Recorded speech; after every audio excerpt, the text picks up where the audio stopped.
Y para aquellos que tal vez os acabéis de incorporar, acabéis de sintonizar Televisión Guadalajara, bueno, pues deciros que hoy estamos dedicando un programa especial a un tema que lo comentamos en la publicidad con nuestro invitado, con José Antonio Alonso, que él es etnólogo, todos le conocemos aquí en Guadalajara, pues justamente sobre la cultura funeraria y todos los ritos que hay alrededor de este tema, y además pues por las fechas que los encontramos, desde luego era el tema acertado. Hay muchísimo interés, yo creo, por este tema, ¿verdad? Y por mantener estas tradiciones también en los pueblos, y cierto desconocimiento, tal vez. Bueno, esto se desconoce porque muchas veces en cada localidad pues hay sus costumbres, sus cuestiones especiales, y bueno, si no te toca ir a algún entierro o algún ritual de este tipo, pues no. Y luego es que muchas cuestiones, muchos aspectos de los que hablamos es que están desaparecidos ya. Y es muy complicado rescatarlos, si no se recurre a especialistas como tú, desde luego, y estudiosos como tú, o en los libros, que también en la tarde de hoy pues algunas publicaciones de interés hemos podido mencionar. Hablábamos antes de irnos a publicidad, ¿verdad?, sobre las cofradías. Es que en cada una de las localidades sin duda siempre había una cofradía, y además con un cometido pues muy especial también en estas fechas. Sí, las cofradías eran necesarias porque tú imagínate que en aquel momento no había seguros para las cosechas y o te organizabas o estabas perdido, era la supervivencia lo que se estaba jugando.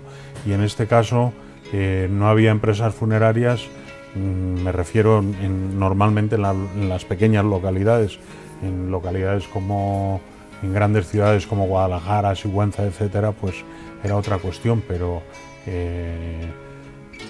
en las pequeñas localidades todo estaba previsto para que desde que una persona se presintiera que se iba a morir, desde el acompañar al enfermo con peligro de muerte hasta el entierro y después posteriormente el recuerdo continuo de la comunidad, todo estaba previsto muchas veces en las propias ordenanzas de las cofradías, o si no, pues en la costumbre que no estaba escrita. La economía también estaba muy presente en los funerales, ¿verdad?, con los párrocos.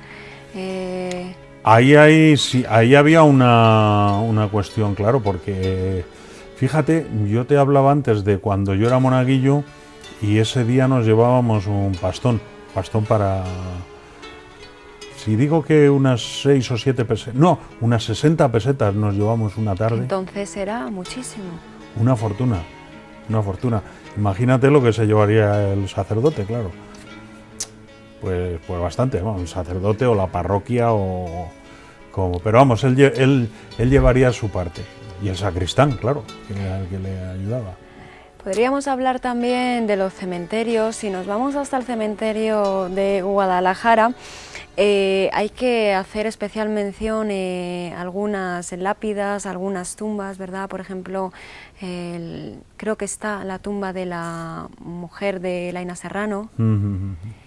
Y además también un aspecto de la luz como símbolo, ¿no? Tiene también un especial interés. Sí, la verdad es que el cementerio de Guadalajara es un lugar pues que tiene un gran encanto, por lo menos a mí me lo parece, porque tiene mucha historia. Qué pena que no esté Pradillo para comentarnos, porque él conoce lógicamente la historia del cementerio, y vemos, de hecho, pues se han encontrado tumbas muy antiguas, ¿no?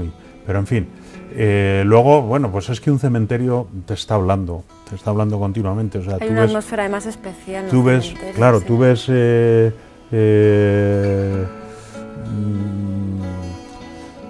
los grandes mausoleos de la gente que tiene poder económico, otras tumbas mucho más sencillas. O sea, te habla de quién ahí hay clases también. Te habla de las clases sociales. Pero es que no en todos los sitios se entierra igual, ¿eh? Hay muchas localidades en las que algo que parece muy normal, que es que cada familia tiene su tumba, pues en otros lugares no ocurre así. Me refiero dentro de la propia provincia de Guadalajara. Hay muchas localidades en las que los enterramientos se van haciendo por turno. O sea, a ti te entierran según te vas muriendo. O sea, aquí hay una tumba y el siguiente que es enterrado es a continuación, y eso se va rotando, claro. O sea, eso te habla de muchas cosas. Pues de un sentido, por ejemplo, democrático, de que ahí no hay a lo mejor gente con un poder adquisitivo como para comprar y ahora mismo los tiempos actuales en el que están muy de moda la incineración, pues fíjate si podríamos sacar conclusiones de todo esto, ¿no? Porque todo esto tiene detrás todo un trasfondo, una alta carga de creencias, de forma de ver la vida y la muerte, la resurrección y un montón de cosas, ¿no? ¿Y podríamos hablar de la luz como símbolo? Hombre, la luz que está muy presente en estas fechas es uno de los aspectos más interesantes de la cultura funeraria de Guadalajara. La forma de alumbrar las sepulturas, sin ir más lejos. Sí, bueno, hablábamos antes en la historia que nos hemos quedado ahí en el siglo XVI y también para adelante hay cuestiones muy importantes, pero a partir del siglo XVI se generaliza lo de enterrar en el interior de las iglesias y hay una costumbre que aquí, bueno, había porque ya ha desaparecido, que es la de llevar tablitas de estas con cera enroscada para alumbrar a los difuntos. Esto lo hacían las mujeres, cada mujer llevaba tablillas para alumbrar a sus difuntos. En el País Vasco, y de esto Lope de los Mozos también escribió hace ya mucho tiempo un trabajo, estas tablillas se llaman arguizayolas en el País Vasco, en Navarra, y son mucho más historiadas que las de aquí, quiero decir que están talladas y las nuestras son mucho más sencillas, pero que exista aquí o que existiera esta costumbre también nos habla de una forma de ver la vida. La luz es el símbolo de la vida. De hecho, pues en la liturgia católica, pues el cirio pascual cuando se ilumina, pues es el símbolo de la resurrección, ¿no? De la vida. Por eso la luz además simboliza es lo contrario de las tinieblas, que es la muerte. Entonces es una forma de tener ahí presente a todos los difuntos, ¿no?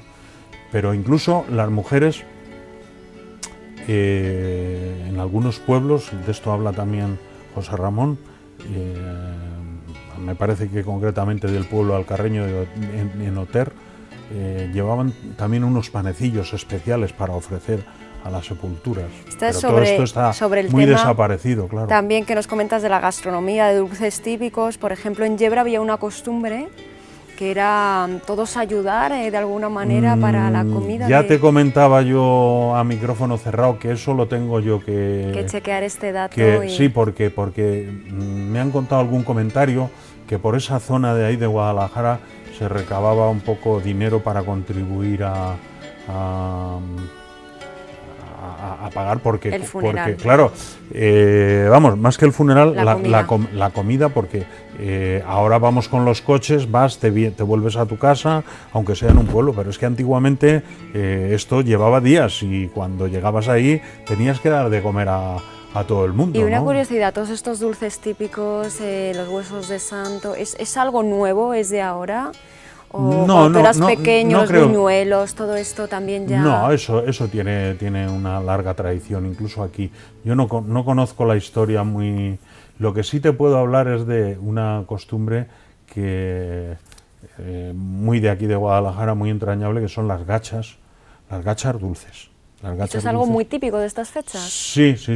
No, es que ¿Qué ingredientes solamente llevan, se hacen prácticamente, pues es lo mismo con harina y aceite, pero en vez de con pimentón, pues se les echa anís machacado, que es lo que les da granitos de anís, vamos, que es lo que le da ese sabor dulce.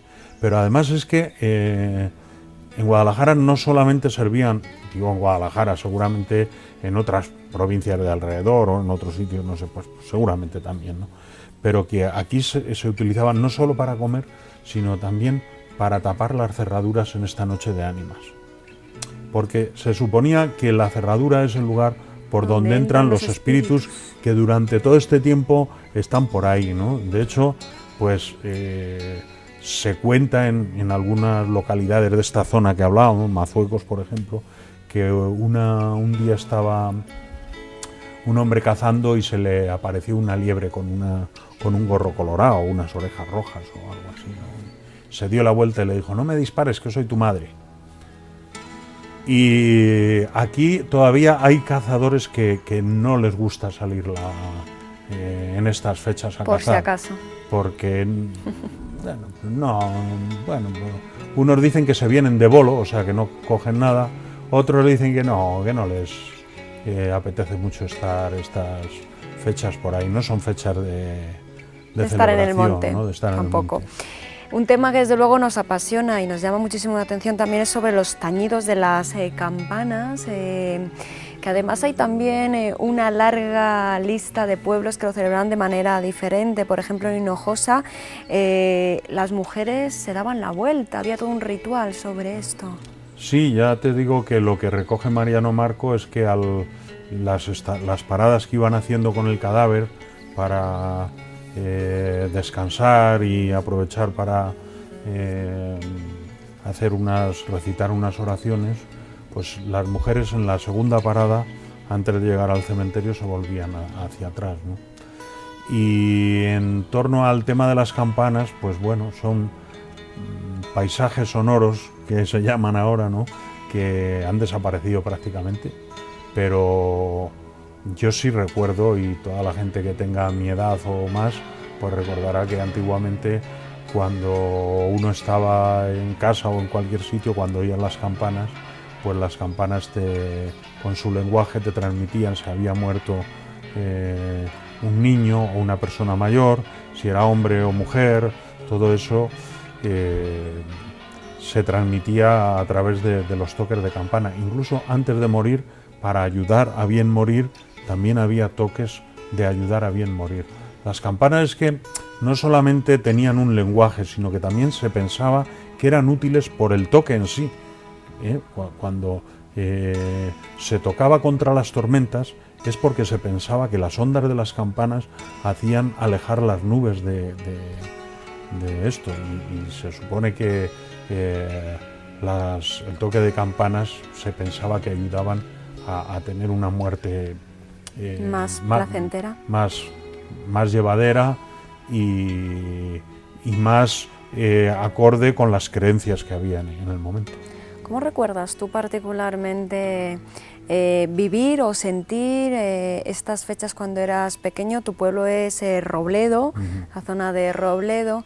De hecho, tenemos además también una lápida muy especial que tú nos has querido enseñar y mostrar. Te agradecemos. Pizarra, me parece que es. Sí. Bueno, los tipos de lápidas, ahora que se va como todo, se va homogeneizando, ¿no?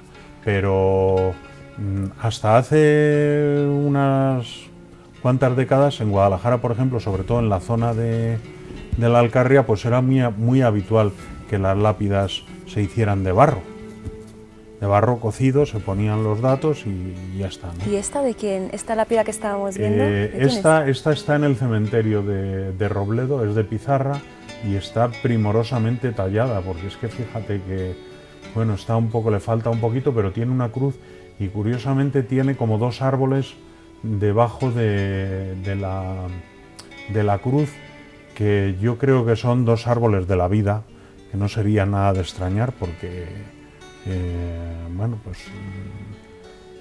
curiosamente en muchas tumbas lo que aparecen son símbolos.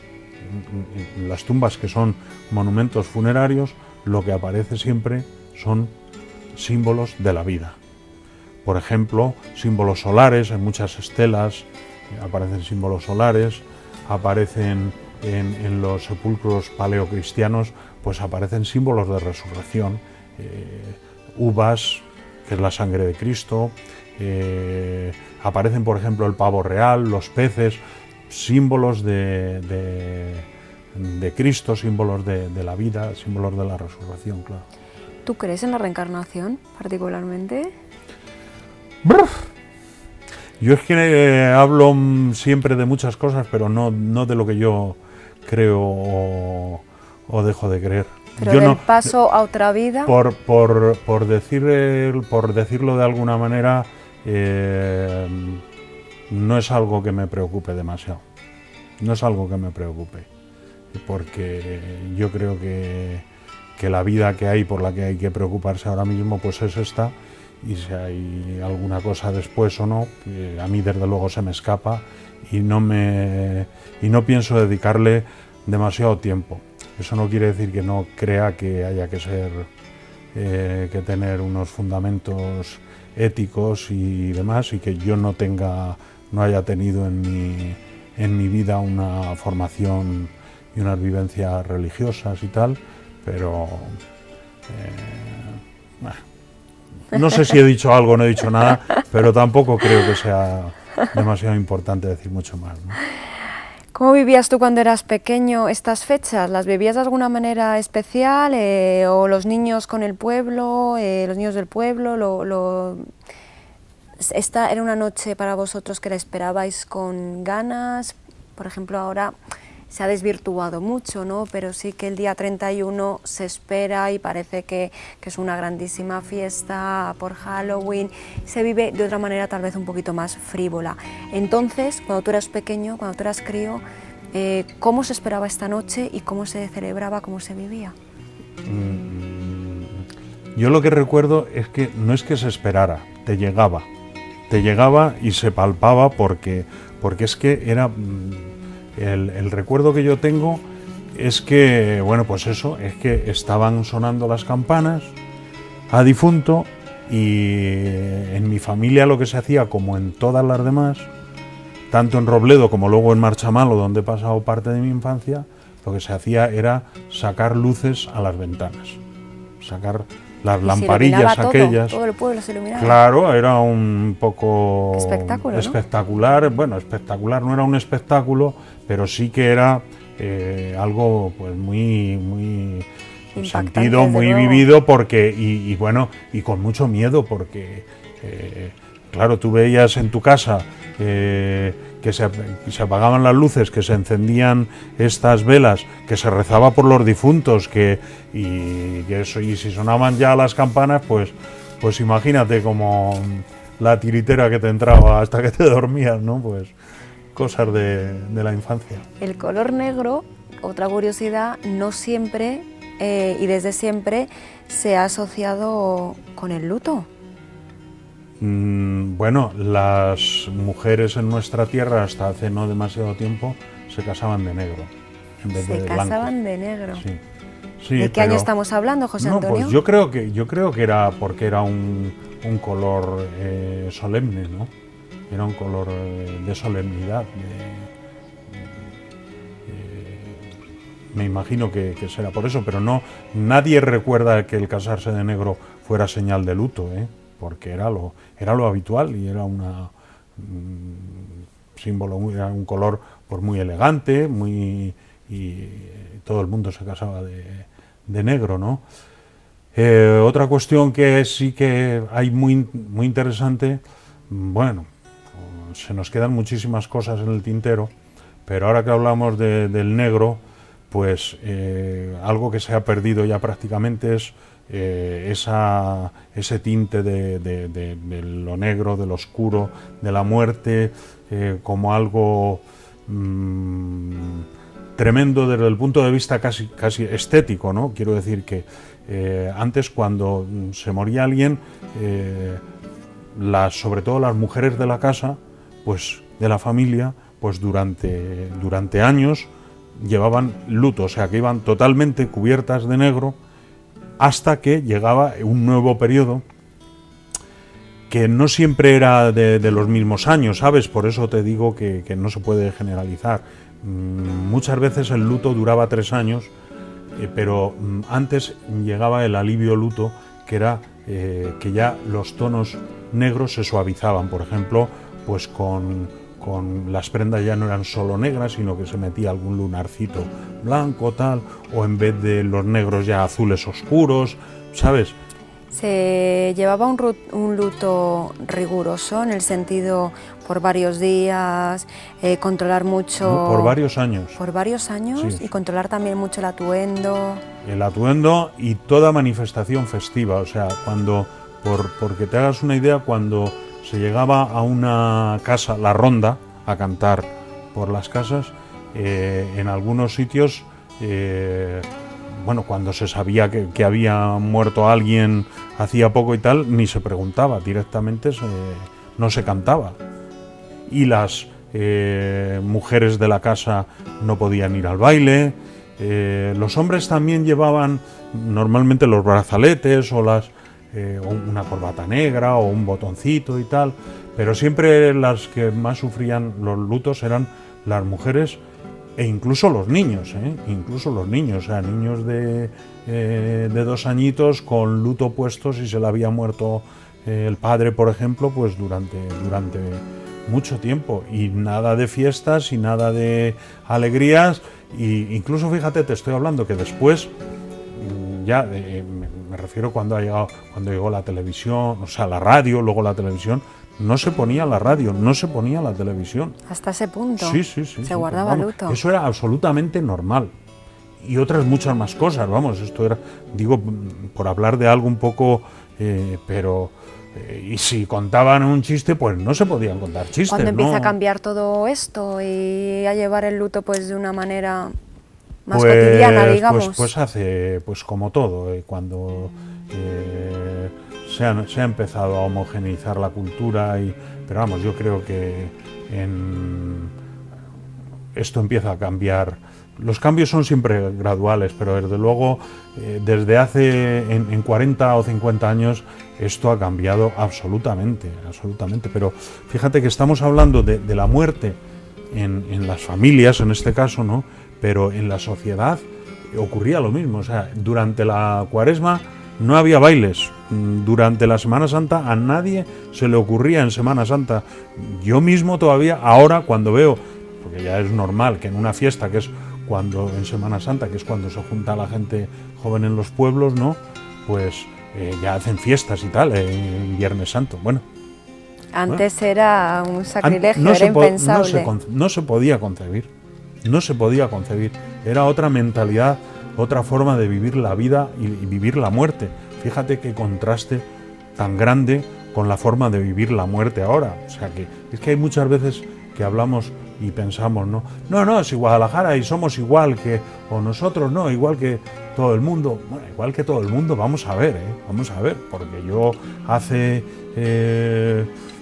poco tiempo he estado en unos países del este y me he topado con una boda y yo digo, nada que ver. Esto es otra cosa, vamos a ver, que hay un novio y una novia, pero que, joder, por ejemplo, ¿no? Muchas veces el ver otras cosas te da la perspectiva de las diferencias y de la forma de ser que tenemos cada uno de nosotros.